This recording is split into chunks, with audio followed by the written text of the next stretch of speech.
Sehingga kita bisa bayangkan bahwa ketika Agustus menjadi Kaisar, Romawi sedang dalam masa transisi pergantian sistem dari era Republik, di mana ada peran senat, ada keseimbangan kekuasaan, menjadi kekuasaan yang terpusat kepada sosok Kaisar, yaitu Agustus. Nah, pergantian sistem ini bagi Romawi menimbulkan kekacauan politik karena ada pihak-pihak yang tadinya berkuasa menjadi kehilangan otoritas.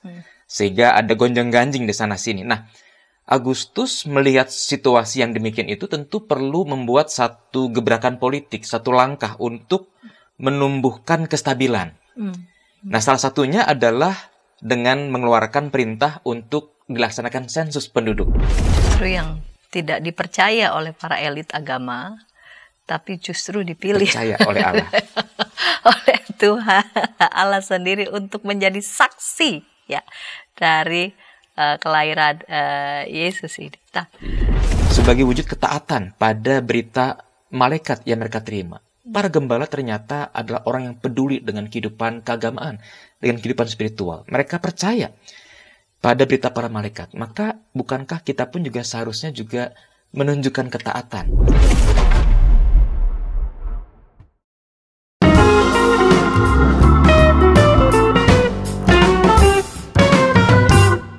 Sahabat YKB, sahabat ngulik, kita jumpa kembali dalam program Ngulik Alkitab. Program Ngulik Alkitab ini diselenggarakan sebagai media, sebagai sarana bagi kita membaca kitab suci dan menggali setiap pesan-pesan yang bernas, pesan-pesan yang luhur dalam setiap teks yang kita ulik, dan tentu saja melihat relevansinya bagi kehidupan kita sehari-hari. Pada episode kali ini kita mengulik Injil Lukas pasal 2 ayat 1 sampai 20.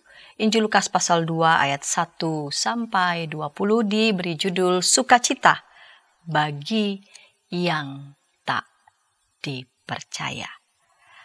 Saya sebagai pemandu percakapan, Pendeta Santiani Manurung. Sahabat yang akan menolong kita untuk mengulik teks Injil Lukas pasal 2 ayat 1 sampai 20 sudah hadir di studio. Saya mau sapa lebih dulu ini Bapak Pendeta Nathanael Setiadi. Terima kasih untuk kesediaan. Ya, sama-sama. Kembali sebagai narasumber ngulik Alkitab. Di tengah kesibukan Bapak Pendeta Nathanael Setiadi melayani sebagai pendeta, tugas khusus Sinode Wilayah sebagai Sekretaris Umum BPMSW GKI-SW Jawa Barat dengan tumpuan jemaat di GKI Kayu Putih. Baik Pak Pendeta, kita mulai saja episode kali ini. Injil Lukas pasal 2 ayat 1 sampai 20 diberi judul Sukacita bagi yang, ini menarik nih, buka kurung tak, tutup kurung lalu dipercaya. Iya. Jadi bisa dibaca bagi yang dipercaya atau bagi yang tak dipercaya. Ini kita akan lihat kaitannya ulikan Injil Lukas ini dengan judul yang memang dipilih di episode kali ini. Kita akan buka dalam doa. Mari Bapak Pendeta dapat memimpin kita dalam doa. Mari sahabat YKB kita berdoa. Bapa yang baik, kami sungguh bersyukur kalau pada saat ini kami kembali berjumpa dalam siaran Ngulik Alkitab. Kami hendak belajar dari sebuah teks yang lekat dengan peristiwa Natal. Karena itu biarlah kami diberikan roh yang dari Tuhan sehingga kami mengerti apa makna teks yang tidak asing ini bagi kami saat ini. Sehingga firman Tuhan boleh memberkati kami yang mendengarkannya. Pimpinlah hamba-Mu, pimpinlah juga Pendeta Santi sebagai host, agar kiranya kami dapat menguraikan bagian-bagian firman Tuhan ini dengan jelas dalam tuntunan hikmat Tuhan. Kami serahkan ya Bapa percakapan kami dari awal hingga akhirnya, hanya ke dalam nama Tuhan Yesus, firman yang hidup. Amin. Amin. Saya akan membaca Injil Lukas pasal 2 ayat 1 sampai 20. Pada waktu itu, Kaisar Agustus mengeluarkan suatu perintah menyuruh mendaftarkan semua orang di seluruh dunia. Inilah pendaftaran yang pertama kali diadakan sewaktu Kirenius menjadi gubernur di Syria. Lalu semua orang pergi mendaftarkan diri masing-masing ke kotanya sendiri. Yusuf pun pergi dari kota Nazaret di Galilea ke Yudea, ke kota Daud yang bernama Betlehem, karena ia berasal dari keluarga dan keturunan Daud, untuk mendaftarkan diri bersama Maria tunangannya yang sedang mengandung. Ketika mereka di situ, tibalah waktunya bagi Maria untuk bersalin, dan ia melahirkan seorang anak laki-laki, anaknya yang sulung. Ia membedungnya, lalu membaringkannya di dalam palungan, karena tidak ada tempat bagi mereka di penginapan. Di daerah itu ada gembala-gembala yang tinggal di padang menjaga kawanan ternak mereka pada waktu malam. Lalu berdirilah seorang malaikat Tuhan di dekat mereka, dan kemuliaan Tuhan bersinar meliputi mereka dan mereka sangat ketakutan. Kata malaikat itu kepada mereka, "Jangan takut, sebab sesungguhnya aku memberitakan kepadamu kesukaan besar untuk segala bangsa. Hari ini telah lahir bagimu juru selamat, yaitu Mesias Tuhan di kota Daud. Inilah tandanya bagimu, kamu akan menjumpai seorang bayi yang dibedung dan terbaring di dalam palungan."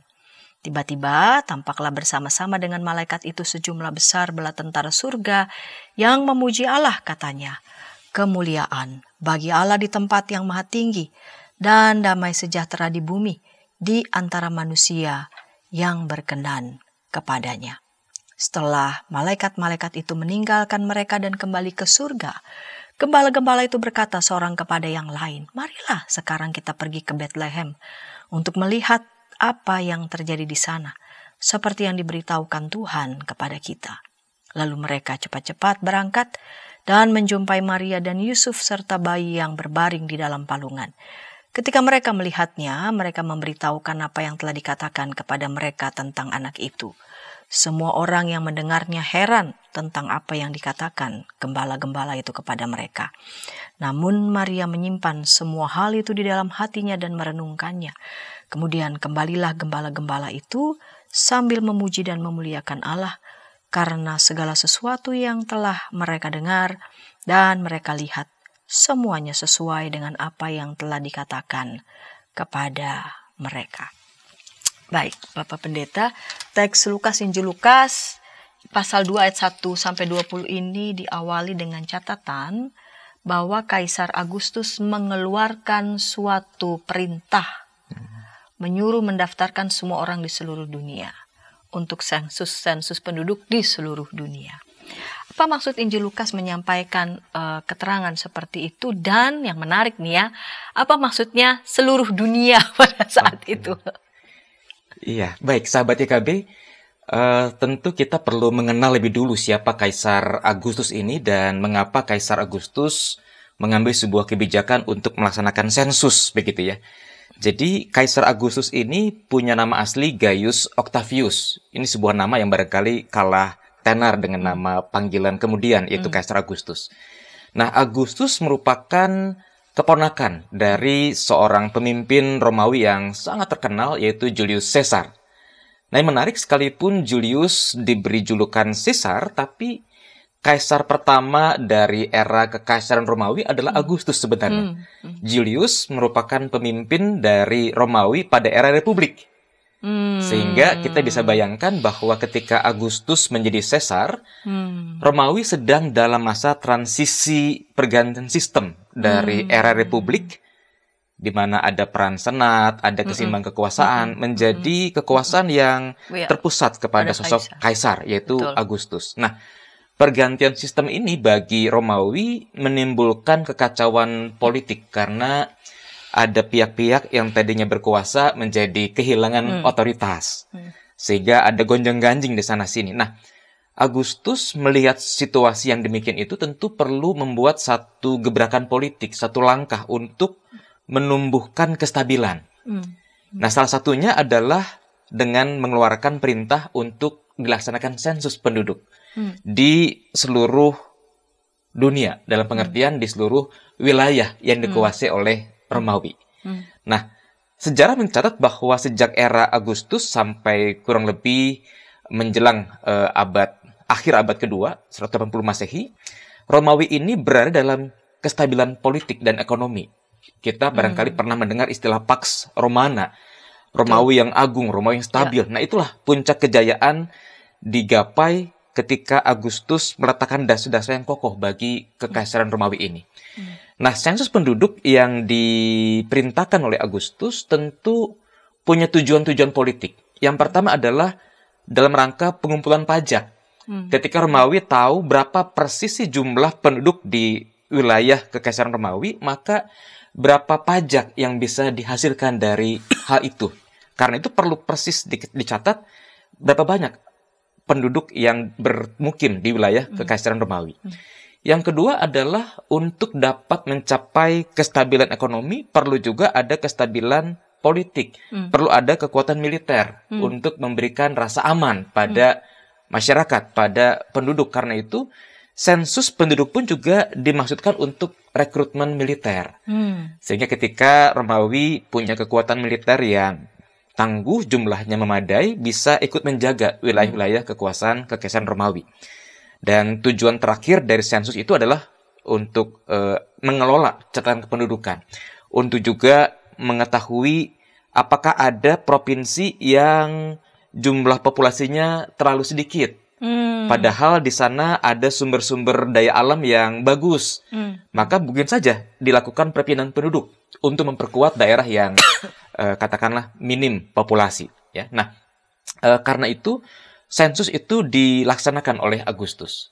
Selain itu juga dengan adanya sensus, maka bagi warga yang harus menjalani perpindahan oleh karena pencatatan penduduk tersebut, maka ada tujuan simbolis dari penguasa bahwa kamilah, bahwa Romawi lah yang punya kejayaan, yang punya kekuasaan, yang punya kendali.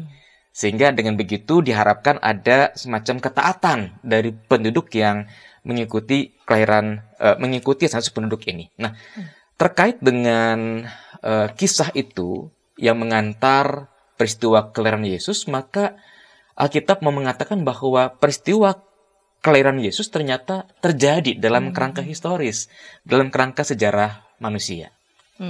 Jadi penguasa pada saat itu melakukan upaya kontrol ya. Iya, betul. Supaya kontrol untuk semua wilayah yang sudah mereka taklukkan, bahwa ya dengan mensensuskan jadi tahu persis begitu ya, lalu kemudian bisa mengontrol, lalu kemudian mewajibkan mereka untuk membayar pajak, mewajibkan mereka untuk melakukan wajib militer gitu dan sebagainya. Ya, Pak Pendeta tadi sudah menyampaikan kelahiran Yesus itu terjadi dalam konteks sejarah yang konkret pada saat itu ya. Apakah ini juga alasannya penulis Injil Lukas menyebut-nyebut nama wali negeri di sana, yaitu Kirenius? Bisa dijelaskan siapa orang ini? Oke, baik. Jadi kalau di awal Injil Lukas menyebut soal Agustus, maka penulis Injil Lukas mau menggambarkan kondisi makro secara historis bahwa penguasa yang ada pada waktu itu adalah Agustus.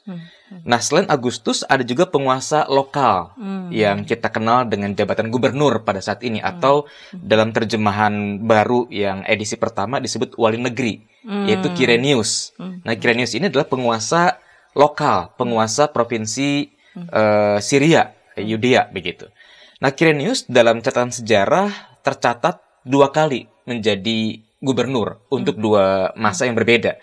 Tahun 6 sampai 4 sebelum Masehi, dan juga dilanjutkan pada tahun 6 sampai 9 Masehi. Ada jeda kekosongan di sana. Nah, ketika Kirenius menjadi gubernur Syria itulah mereka menerima perintah dari Agustus untuk dilaksanakan sensus penduduk termasuk di wilayah Yudea, tempat di mana Kirenius menjadi gubernurnya. Nah, pada waktu itu ada semacam perlawanan dari masyarakat Yahudi. Karena orang Yahudi itu kan hidupnya sudah berat. Ada kewajiban sensus, berarti kan itu terkait dengan urusan pajak kepada penguasa Romawi. Selain pajak kepada penguasa Romawi, ada juga bea masuk ke Bait Allah untuk mereka beribadah, ada bea masuknya. Jadi hidup rakyat itu serba terhimpit.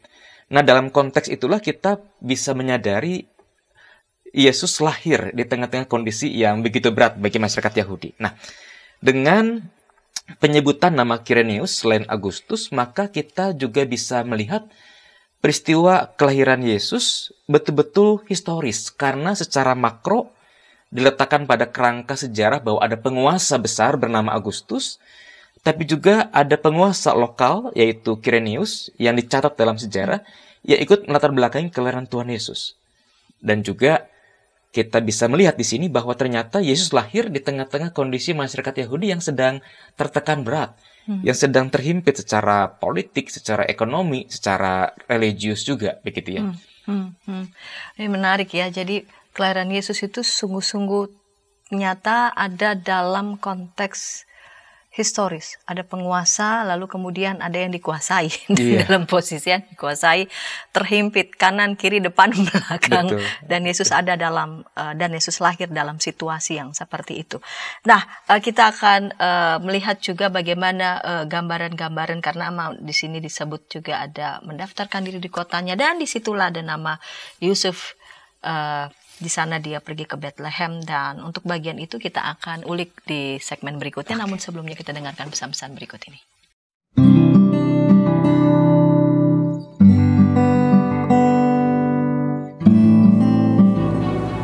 Hi folks, this is Daily Spirit for Youth, a daily devotional that helps you grow closer to God and apply His Word to your life. Daily Spirit for Youth dapat Anda saksikan hari Senin sampai Sabtu pukul 4.30 waktu Indonesia Barat di channel YKB TV. Kita jumpa dalam acara Pembangunan Jemaat. Pembangunan Jemaat setiap Senin di minggu kedua dan keempat pukul 20 waktu Indonesia Barat. Dapat Anda nikmati di channel YKB TV. Dari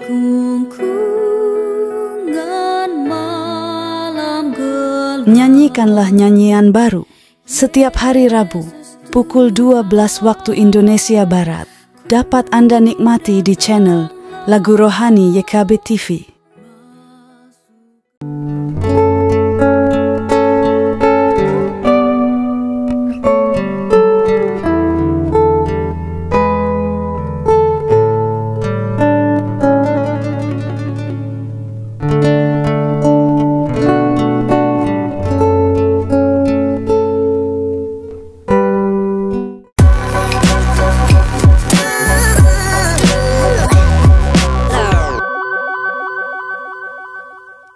Sahabat YKB, senang masih bersama dengan kami dalam program Ngulik Alkitab. Sobat Ngulik, pada episode kali ini kita mengulik Injil Lukas pasal 2 ayat 1 sampai 20 dan diberi judul, ini menarik judulnya, Sukacita bagi yang tak dipercaya, atau juga bisa dibaca Sukacita bagi yang dipercaya. Narasumber pada episode kali ini Pendeta Nathanael Setiadi. Kita memasuki segmen kedua. Saya mengajak sahabat dapat berinteraksi di kolom komentar yang sudah tersedia. Baik Pak Pendeta, kita lanjut di segmen kedua ini. Dalam cerita Alkitab, di ayat selanjutnya dikisahkan bagaimana semua orang pergi mendaftarkan diri masing-masing ke kotanya sendiri. Dan Yusuf pergi ke Bethlehem, tempat leluhurnya, yaitu Daud. Mengapa demikian, Pendeta? Iya, baik. Jadi, sahabat YKB, sensus penduduk ini kan diawali dengan adanya perintah ya dari Kaisar Agustus agar penduduk di wilayah tertentu untuk mendaftarkan diri kepada penguasa-penguasa Romawi setempat. Nah, secara khusus bagi masyarakat Yahudi ada semacam pengaturan yang spesial, pengaturan yang khusus. Mengapa? Karena bangsa Yahudi atau masyarakat Yahudi itu kan merupakan suku bangsa yang sangat kuat untuk memelihara silsilah keluarga. Siapa anaknya siapa lagi. Dan juga yang kedua adalah orang Yahudi itu kan punya yang namanya tanah pusaka. Bukan tanah milik, tapi tanah pusaka, milik leluhurnya begitu. Nah, sehingga bagi masyarakat Yahudi untuk mengikuti sensus ini, mereka diwajibkan kembali ke kota asal leluhur mereka, begitu. Sebuah situasi yang berbeda dibandingkan dengan masyarakat yang lain yang tidak terlalu kuat dalam hal pengaturan silsilah keluarganya, dan juga bangsa-bangsa lain yang sudah mengenal properti atau milik pribadi, begitu ya. Mereka tidak perlu balik ke kota asalnya, tapi khusus untuk masyarakat Yahudi yang kuat secara silsilah dan juga mereka punya penghayatan teologis soal tanah pusaka, mereka wajib kembali ke kota asal leluhur mereka. Dengan begitu, penguasa Romawi bisa mencatat dengan persis, oh, keluarga ini memang leluhurnya asalnya dari Bethlehem, asalnya dari Yerusalem, asalnya dari Nazaret, misalkan. Propertinya apa saja yang dimiliki, sehingga perhitungan pajak pun juga bisa dengan mudah dilakukan. Nah, sehingga itulah yang membuat Yusuf serta istrinya Maria harus menempuh perjalanan jauh pergi ke Bethlehem, kota leluhur dari Yusuf ya.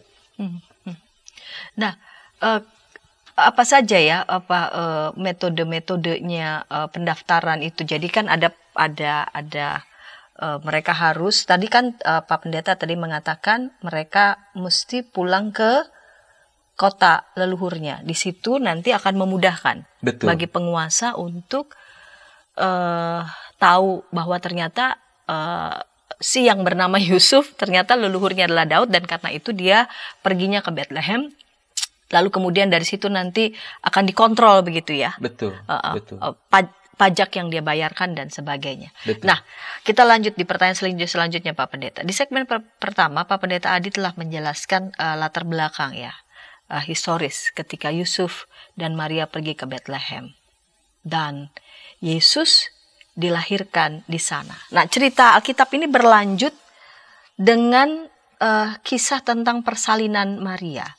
Bayi Yesus yang baru lahir itu dibaringkannya di palungan karena tidak ada tempat bagi mereka di rumah penginapan. Nah, bagaimana hal ini bisa dijelaskan? Berarti pada saat ini mereka udah lagi pulang ke tanah leluhur begitu. Betul. Jadi Maria sendiri kan kalau kita lihat dalam tuturan Injil Lukas dikisahkan tinggal di Nazaret ya.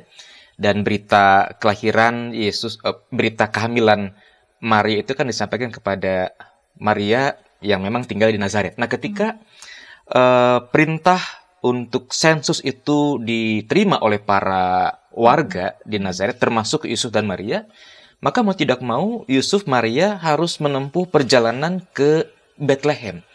Karena Yusuf bagaimanapun adalah kepala keluarga, dan sensus itu dicatat berdasarkan kepala keluarga dan anggota keluarganya. Mau nggak mau, maka mereka harus menempuh perjalanan dari Nazaret ke Bethlehem.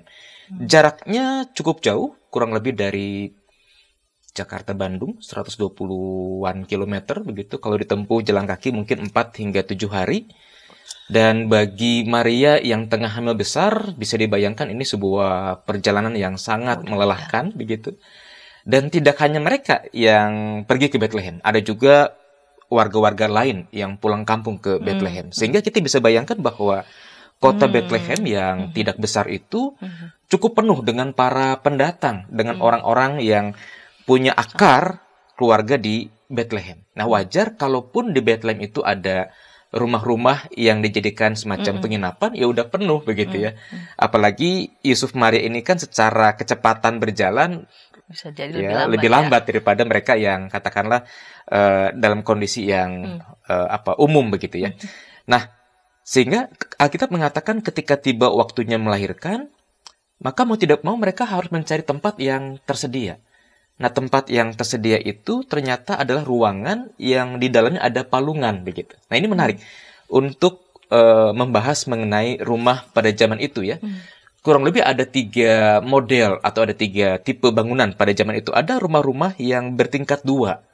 Terutama bagi mereka yang punya ekonomi cukup baik, mereka bisa membangun lantai 2 di atas rumahnya. Lantai bawah menjadi tempat aktivitas kumpul keluarga, makan biasanya di bawah. Lalu untuk tempat tinggal sendiri, mereka berdiam di atas lantai 2. Nah, area di lantai bawah, di ruang bawah itu tidak hanya ada ruang makan, tapi juga ada sebagian ruangan yang dipakai untuk menyimpan ternak supaya tidak kedinginan. Kalau ternak itu ada di luar kan tentu ada udara dingin dan cuaca yang tidak baik. Mereka simpan itu di dalam rumah begitu ya. Tapi ada juga rumah-rumah yang hanya 1 lantai. Sehingga aktivitas keluarga ya di lantai bawah, termasuk tempat untuk menyimpan hewan pun juga bersamaan ya dengan ruang aktivitas keluarga begitu. Palungan pun juga tersedia di situ. Tapi ada juga rumah yang memisahkan. Artinya ada bangunan tambahan di luar rumah utama, tempat untuk menyimpan hewan. Di sana pun juga ada palungan tersedia. Nah, memang kita tidak tahu persis rumah model yang seperti mana nih yang dipakai oleh Yusuf dan Maria ketika Maria harus melahirkan. Yang pasti adalah ketika Yesus itu dilahirkan, Yusuf Maria hanya punya tempat sederhana berupa area rumah yang dipakai untuk menyimpan ternak, dan Yesus dibaringkan di dalam palungan. Palungan adalah tempat menaruh makanan atau minuman dari hewan ternak milik orang-orang Yahudi, begitu ya. Kurang lebih seperti itu konteks kelahiran Yesus dan kedatangan Yusuf Maria di Bethlehem. Ya. Dan di ayat selanjutnya ini dikisahkan ada perikop, diberi judul perikop baru nih ya, Pak Pendeta ya. Gembala-gembala dari mulai ayat 8. Nah, kelahiran Yesus itu disampaikan oleh para malaikat kepada para gembala yang ada di padang Efrata. Apa arti dari berita ini dan mengapa berita itu disampaikannya kepada para gembala? Apalagi malaikat itu kan penyampai pesan ya, penyampai pesan Tuhan. Apa arti dari catatan ini, Pak Pendeta? Iya, baik. Jadi kalau kita perhatikan konteks peristiwa ini kan pada malam hari ya. Dan gembala-gembala di padang Efrata itu masih menggembalakan hewan-hewan yang digembalakan olehnya. Jadi kita bisa bayangkan bahwa para gembala di zaman itu ketika mereka membawa kawanan ternak yang menjadi tanggung jawabnya, bisa berhari-hari ada di luar dalam rangka membawa hewan ternak itu ke sumber-sumber makanan, tapi juga sumber minum, sumber air begitu. Nah, dalam perjalanan mereka, ada kalanya para gembala ini kesulitan mendapatkan air bersih. Sehingga ketika waktunya makan, maka para gembala ini tidak bisa mengikuti ritual agama Yahudi, membasuh tangan lebih dulu sebelum makan. Nah, karena itu, para pemimpin agama Yahudi, ahli Taurat, ataupun juga orang Farisi, dan pemimpin agama lainnya, seringkali memandang para gembala ini sebelah mata. Dianggap para gembala ini bukanlah orang-orang saleh. Lebih jauh, karena para gembala bukanlah orang saleh, maka mereka tidak boleh menjadi saksi mata untuk urusan-urusan keagamaan. Ya, ketika dalam mahkamah agama, misalkan ada perkara-perkara tertentu yang disidangkan, maka saksi urusan itu tidak boleh gembala. Karena gembala dipandang sebagai bukan orang saleh nih. Untuk hukum agama, cuci tangan aja mereka nggak lakukan kok. Masa mau menjadi saksi untuk sebuah perkara keagamaan begitu. Sehingga para gembala itu dianggap remeh, dipandang sebelah mata dalam hal urusan keagamaan. Nah, disinilah menariknya peristiwa kelahiran Yesus menurut tuturan Injil Lukas. Kita sendiri tahu bahwa Injil Lukas itu kan sangat merangkul mereka-mereka yang menjadi kelompok marginal pada zamannya. Apakah itu perempuan, apakah pemungut cukai, termasuk gembala. Gitu. Nah, jadi gembala itu kan nggak dipercaya tuh oleh para pemimpin agama Yahudi kan, untuk menjadi saksi perkara-perkara keagamaan. Nah, pihak yang tidak dipercaya oleh manusia, dalam hal ini oleh pemimpin agama Yahudi, justru dipilih oleh Allah untuk menjadi saksi mata sebuah peristiwa keagamaan yang luhur, sebuah peristiwa keagamaan yang agung, yaitu kelahiran Mesias. Justru yang tidak dipercaya oleh para elit agama, tapi justru dipilih percaya oleh Allah. oleh Tuhan Allah sendiri untuk menjadi saksi ya dari kelahiran Yesus ini. Nah, menarik ya. Yang di pinggir justru ditarik dia ke pusat. Betul, betul.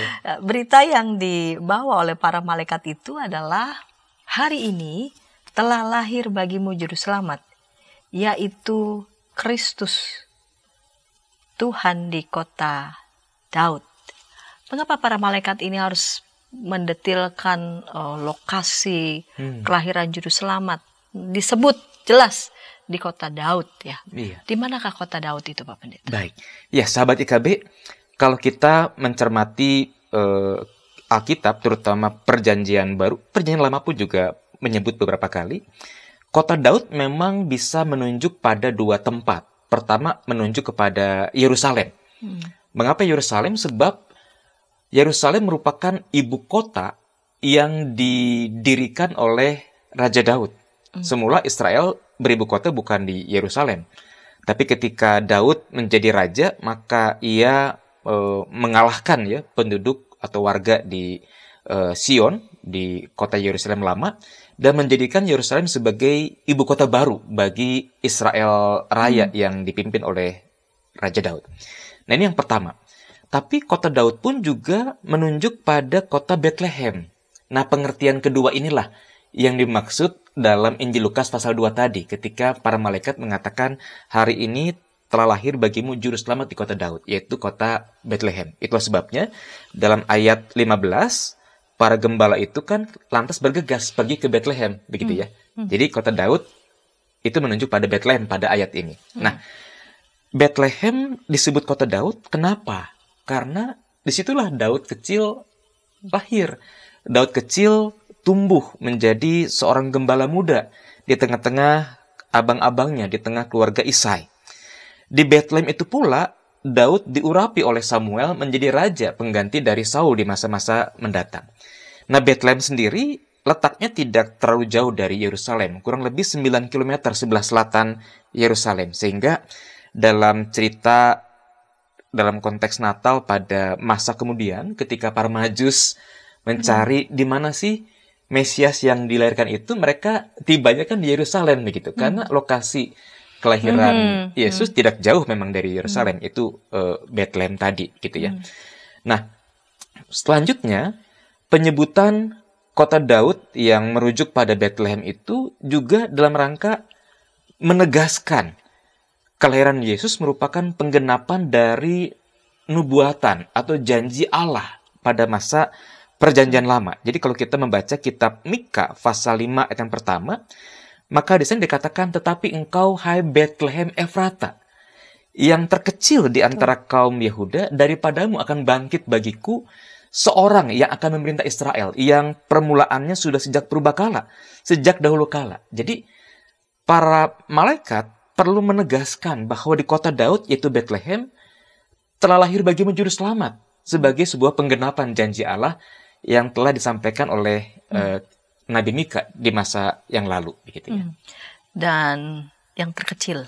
Yang terkecil, justru yang dipilih oleh Allah. Baik, Pak Pendeta. Kita akan lihat kembali ya ulikan tadi Pak Pendeta sudah menyampaikan nih, kelahiran Yesus yang diberitakan oleh para malaikat itu sebagai wujud penggenapan nubuatan dalam Perjanjian Lama. Kita akan ulik itu lagi di segmen ketiga, namun sebelumnya kita dengarkan pesan-pesan berikut ini.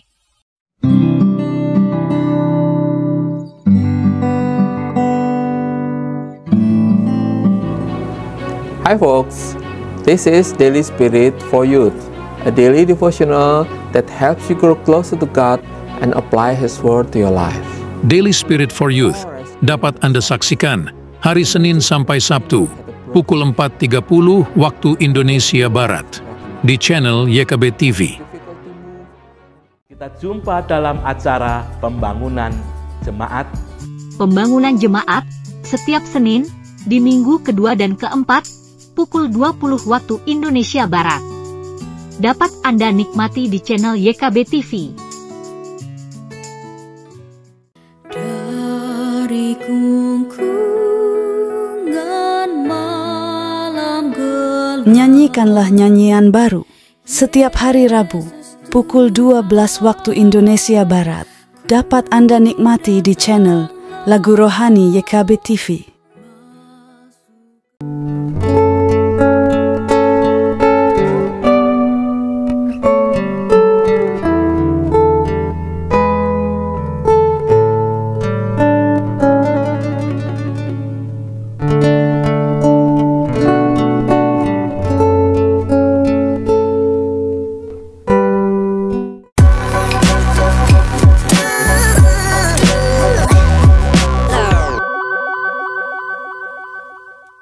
Sahabat YKB, senang masih bersama dengan kami dalam program Ngulik Alkitab. Pada episode kali ini kita mengulik Injil Lukas pasal 2 ayat 1 sampai 20 bersama dengan narasumber Bapak Pendeta Nathanael Setiadi, diberi judul Sukacita bagi yang tak dipercaya, atau kita juga bisa baca bagi yang dipercaya. Dan ulikan ini masih akan berlanjut. Seturut juga dengan kita akan melihat relevansinya bagi kehidupan sehari-hari. Kita mulai di segmen ketiga ini.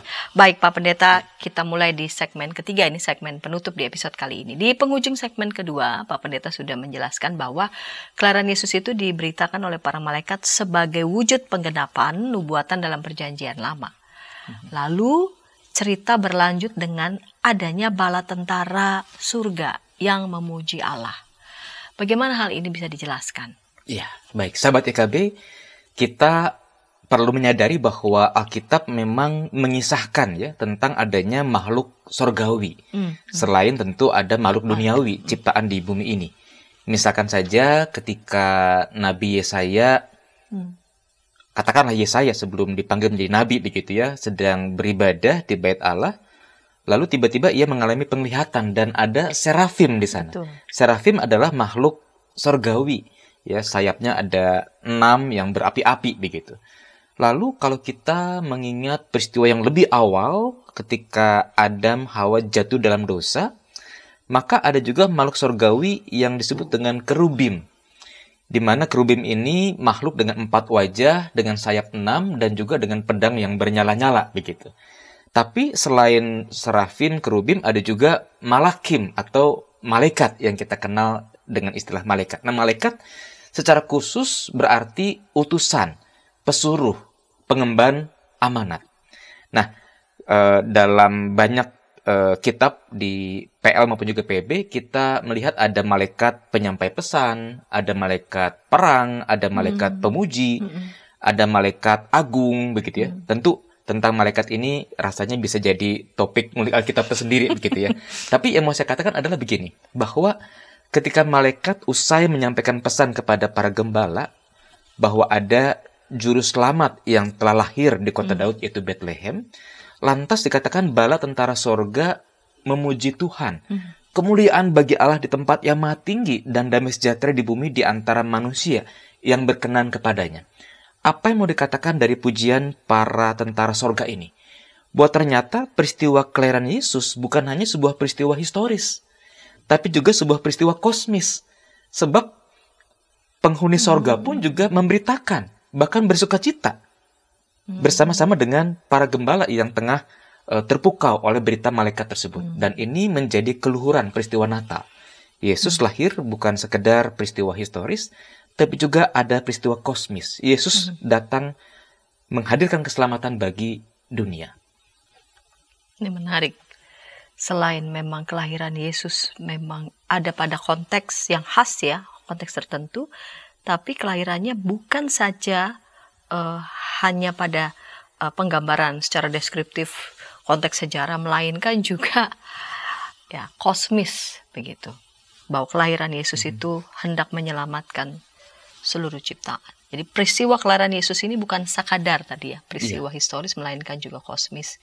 Kelahirannya mendatangkan sukacita bagi seluruh ciptaan. Dan apakah itu yang kemudian membuat para gembala itu bergegas pergi ke Bethlehem untuk menemui bayi Yesus? Iya.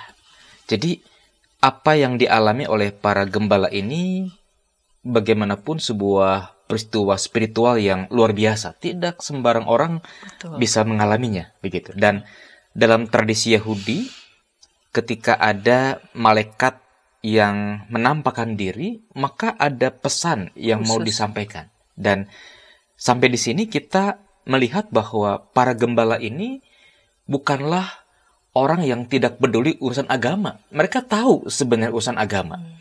Sehingga ketika mereka mengalami penglihatan yang luar biasa itu, mereka kan segera bergegas pergi ke Bethlehem, tempat Yesus dilahirkan.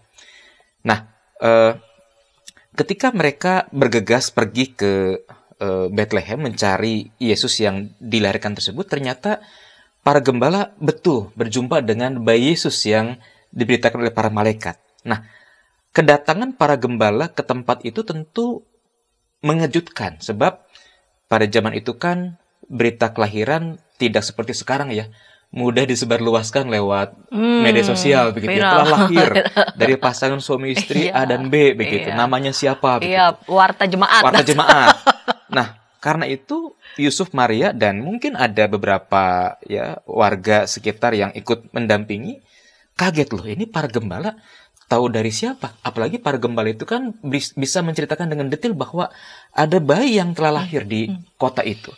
Nah, sehingga kedatangan para gembala ini menimbulkan rasa heran dari orang-orang yang mendengarnya. Kok gembala, kelompok masyarakat yang dianggap tidak saleh, tidak dipercaya untuk peristiwa keagamaan justru diberitahu oleh para malaikat. Ini menimbulkan keheranan bagi orang-orang yang mendengarkan kesaksian para gembala itu. Tapi sekaligus ketika para gembala itu menjelaskan apa yang terjadi, apa yang mereka alami, ini menjadi semacam peneguhan kepada Yusuf dan juga Maria bahwa kelahiran Yesus ini bukan kelahiran biasa, sebab diberitakan betul oleh bala tentara sorga begitu. Bahkan kepada sosok gembala yang selama ini tidak dipercaya oleh para elit agama Yahudi, justru mereka menyaksikan betul Yesus lahir. Dan bagi Yusuf Maria, ini dimaknai sebagai penggenapan karya keselamatan Allah lewat kelahiran Yesus ini ya.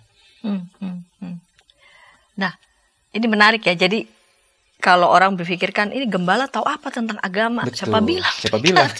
Mereka tahu. Tahu tentang agama. Ketika malaikat itu menampakkan diri, mereka tahu ini ada pesan Peristiwa khusus. penting, Ada peristiwa penting yang mau disampaikan. Dan ketika mereka melihat bala tentara surgawi itu memuji Tuhan, ini bukan sekadar peristiwa biasa. Betul. Karena yang merayakannya adalah bahkan juga makhluk surgawi. Nah, yang menarik lalu kemudian Maria menyimpan segala perkara itu dalam hatinya. Nggak langsung WhatsApp satu WhatsApp dia. WhatsApp status di FB begitu. Nggak ya. Tapi menyimpan segala perkara itu dalam hatinya dan merenungkannya.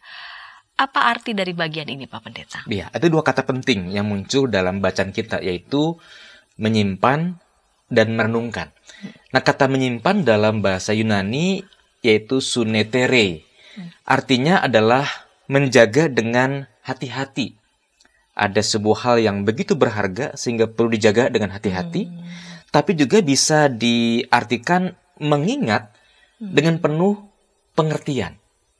Jadi sesuatu yang dijaga dengan hati-hati, sesuatu yang diingat dengan penuh perhatian, berarti hal itu sangat berharga, hal itu sangat penting. Dan Maria menganggap bahwa pengalaman di malam itu ketika mereka harus menempuh perjalanan, tiba di Bethlehem, mereka tiba dengan selamat, mereka bisa melahirkan Yesus dengan sebuah usaha yang tidak mudah di tempat yang sederhana, dan adanya para gembala yang menerima pesan sorgawi.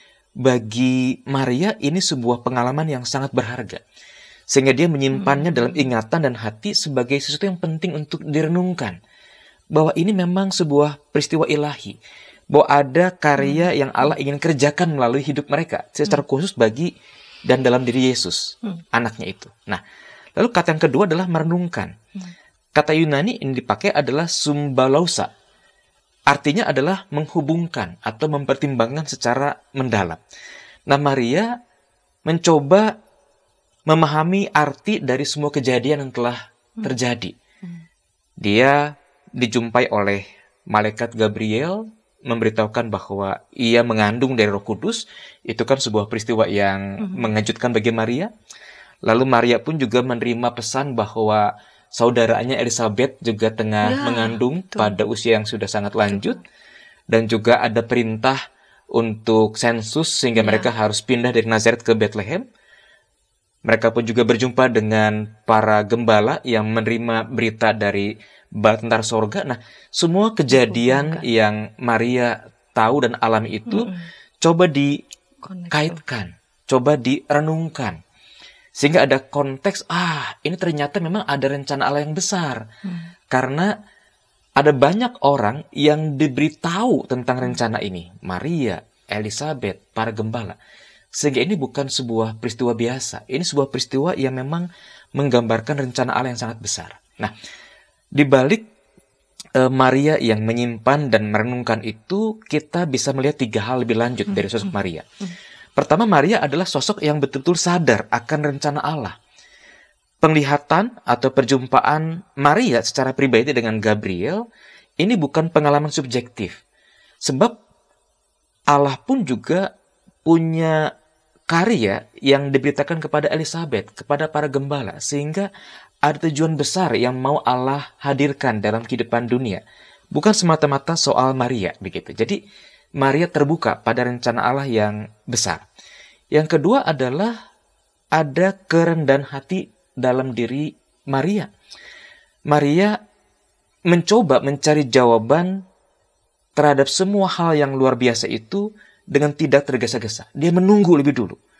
Dia coba memahami apa sih arti kehendak Allah. Sehingga ketika dia coba merangkai banyak peristiwa itu, dia kemudian memahami, ada karya Allah yang memang besar yang sedang dikerjakan oleh Allah dalam kehidupan dunia. Bukan hanya untuk kehidupan Maria pribadi atau kehidupan Yusuf sebagai keluarganya. Dan yang ketiga adalah ketika Maria menyimpan segala perkara dalam hati dan merenungkannya, kita bisa melihat contoh hidup Kristiani yang baik, bahwa Maria tidak tergesa-gesa, tidak cepat bereaksi, tidak cepat mengambil kesimpulan. Karena dia merenungkan lebih dulu, coba mencermati lebih dulu. Nah, godaan bagi kita di dalam konteks yang katakanlah serba cepat ini, seringkali kan kita digoda untuk mengambil reaksi secara spontan atau menanggapi dengan cepat. Sehingga kita kurang punya kedalaman makna terhadap sebuah respon kita, begitu. Nah, Maria mencontohkan bagaimana pentingnya merenungkan, sehingga karya Allah itu bisa dipahami dengan lebih luas, dengan lebih utuh, dan sikapnya pun juga tepat pada akhirnya, tidak sembrono dalam bertindak. Itu pentingnya menjaga dan merenungkan seperti Maria, begitu ya. Menyimpan itu menjaga ya, karena dia tahu ini ada hal yang sangat penting, hal yang sangat bernilai. Nah, kita akan mengakhiri ngulik Alkitab ini, Pak Pendeta. Hal ataupun poin yang ingin Pak Pendeta Setia ditekankan untuk diperhatikan oleh para pemirsa ngulik Alkitab yang menyaksikan tayangan ini, berkaitan juga dengan judul yang menarik ya. Sukacita bagi yang dipercaya, dipercaya. Baik. Jadi dari kisah ini, para sahabat YKB, kita bisa belajar beberapa hal. Yang pertama adalah luar biasanya Allah dalam merancang karya keselamatannya, yakni dengan melibatkan sosok para gembala yang oleh pemimpin agama Yahudi dianggap sebagai sosok yang marginal, dianggap pihak yang tidak dipercaya. Tapi justru oleh Allah dipilih untuk menjadi saksi mata pertama sebuah peristiwa keagamaan yang begitu besar. Jadi pesan yang penting bagi kita adalah jangan anggap remeh mereka-mereka yang selama ini barangkali ada di pinggiran, sebab mereka pun juga adalah sosok yang dikasih oleh Allah. Bahkan bukan tidak mungkin Allah menjadikan mereka, memilih mereka sebagai alat di tangan Tuhan untuk menjadi pelaku-pelaku dalam karya keselamatan Allah. Penting sekali bagi gereja, bagi orang Kristen di masa kini untuk merangkul mereka-mereka yang selama ini terpinggirkan, begitu ya. Apakah itu orang miskin, apakah itu para hamba, ataupun juga siapapun yang selama ini katakanlah ada di pinggiran, untuk ditarik ke pusat, untuk menjadi pelaku-pelaku, untuk menjadi yang dipercaya. Nah, yang kedua adalah ketika Yesus lahir di tengah-tengah kondisi yang serba terbatas dan sangat sederhana. Dan tadi kita belajar juga bagaimana ada kerangka sejarah makro, yaitu Kaisar Agustus yang sedang meletakkan dasar-dasar kejayaan bagi Pax Romana. Kita bisa melihat adanya kontras, bagaimana Pax Romana yang begitu mulia, begitu agung dengan kekuatan militer, dengan pendekatan politik dan ekonomi, dikontraskan dengan Yesus yang adalah raja yang begitu sederhana. Dan inilah semangat Natal yang barangkali perlu terus-menerus kita hayati. Sebab hari Natal bagi masyarakat di dunia begitu itu kan dekat dengan tahun baru ya. Dekat dengan liburan akhir tahun, dan juga bagi orang Kristen kan ada tunjangan Natal begitu ya. Maka godaannya adalah untuk merayakan Natal dengan hal-hal yang baru, dengan hal-hal yang mewah, dengan hal-hal yang wah. Kita merasa kita punya uang, kita bisa beli banyak barang, dan akhirnya semangat Natal yang menekankan kesederhanaan jadi tidak terlalu tampak lagi dalam berbagai perayaan Natal di sejumlah tempat, begitu ya. Dan kita diingatkan bagaimana inkarnasi Yesus itu terjadi dalam kesederhanaan, dalam konteks masyarakat Yahudi yang sedang menderita tekanan berat, pajak yang dinaikkan, dan juga bea masuk ke Bait Allah yang juga tidak murah. Situasi masyarakat yang tertindas, sehingga Natal dirayakan dengan empati yang harusnya kuat di antara orang-orang Kristen. Nah, yang ketiga adalah ketika para malaikat menyampaikan berita damai sejahtera. Maka damai sejahtera yang Allah hadirkan dalam nyanyian para malaikat itu ternyata perlu dialami juga atau perlu dirasakan juga oleh kita dalam suasana yang tidak, artinya begini, ketika para gembala itu mendengarkan berita damai sejahtera, suasana mereka sebagai orang-orang Yahudi kan sedang penuh situasi yang tertekan, ada kekacauan di sana. Nah, bagaimana damai sejahtera itu juga perlu dirasakan di tengah-tengah kekacauan hidup begitu. Karena Yesus sudah berpesan, damai sejahtera kuberikan kepadamu. Nah, bagaimana kita bisa tetap merasakan damai sejahtera di tengah-tengah kekacauan hidup kita? Nah, yang terakhir, respon dan ketaatan para gembala pun juga perlu menjadi contoh bagaimana mereka segera bergegas menuju Bethlehem, menuju tempat kelahiran Yesus sebagai wujud ketaatan pada berita malaikat yang mereka terima. Para gembala ternyata adalah orang yang peduli dengan kehidupan keagamaan, dengan kehidupan spiritual. Mereka percaya pada berita para malaikat. Maka bukankah kita pun juga seharusnya juga menunjukkan ketaatan terhadap pesan yang Tuhan sampaikan kepada kita dengan sikap hidup yang nyata? Bagaimana kita bergegas mengunjungi katakanlah bayi Yesus, dan juga bagaimana para gembala kembali ke tempat tinggal mereka dengan sukacita dengan memberitakan berita Natal itu. Maka itu pula yang perlu menjadi sikap kita, membawa berita Natal bukan hanya untuk diri sendiri tapi juga untuk sesama kita. Membawa berita Natal bukan hanya untuk diri sendiri, melainkan juga pada sama kita. Menarik nih, para gembala itu dalam situasi yang tadi ya Pak Pendeta sudah memberikan catatan, bukan dalam suasana situasi yang baik-baik saja. Ya. Di tengah himpitan, bahkan juga kesaksiannya tidak dapat dipercaya. Tapi justru yang diragukan ini justru di mereka itu memberi percaya loh, ya. Bahwa ketika malaikat itu datang menjumpai mereka, mereka memberi hati percaya, bahkan bergegas untuk menyampaikan apa yang mereka lihat dan apa yang mereka dengar persis. Tidak ada yang mereka lebih-lebihkan, tidak ada yang mereka. Artinya mereka sungguh-sungguh dipercaya oleh Allah. Dan ini yang menarik, sukacita itu mereka alami sekalipun dalam suasana situasi yang penuh dengan tekanan. Mungkin di antara kita atau para sahabat juga mungkin sedang bergumul ya, dimasuki masa-masa Natal ini. Mari, sukacita itu juga Tuhan mau hadirkan juga di tengah-tengah saya maupun juga para sahabat. Lihat, alami sendiri, Tuhan sedang memberikan sukacita itu dan bagikan sukacita itu juga kepada sesama kita. Baik, Bapak Pendeta Nathanael Setiadi, terima kasih sama-sama untuk kesediaan Ulik Alkitab pada episode kali ini. Dan ketika tayangan ini boleh memberkati sahabat dapat membagikannya kepada sebanyak mungkin orang dan dapat menekan tombol like maupun subscribe sehingga boleh mendapatkan update dari tayangan YKB TV. Kita akan mengakhiri episode kali ini, kita akan tutup dalam doa. Mari Bapak Pendeta dapat menutupnya dalam doa. Mari kita berdoa. Ya Bapak, kami bersyukur jika pada saat ini kami boleh bersama-sama belajar dari sebuah cerita yang tidak asing bagi kami, bagaimana Yesus dilahirkan di kota Bethlehem. Bapak, kami bersyukur untuk karya Allah yang luar biasa, yang boleh memberikan kepercayaan penuh kepada sosok para gembala yang selama ini tidak dipercaya oleh para pemimpin agama Yahudi, tapi karena pekerjaan Tuhan, mereka justru menjadi saksi mata perdana peristiwa kelahiran Yesus. Mereka dipercaya oleh Allah. Maka biarlah kami juga boleh bersyukur untuk kebaikan Tuhan, untuk juga persahabatan yang Tuhan nyatakan, sehingga mereka yang tersisih boleh mendapat panggung yang sama istimewanya dengan pihak-pihak yang terjadi dalam peristiwa kelahiran Tuhan Yesus. Kami juga sadar bahwa damai sejahtera Allah perlu terus kami rasakan di tengah-tengah kehidupan kami.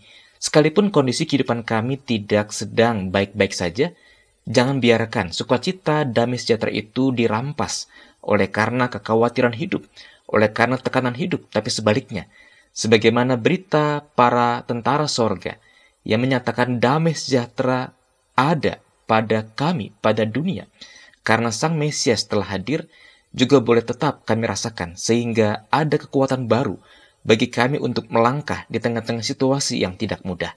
Kami bersyukur untuk para sahabat YKB yang telah mengikuti kegiatan ngulik Alkitab.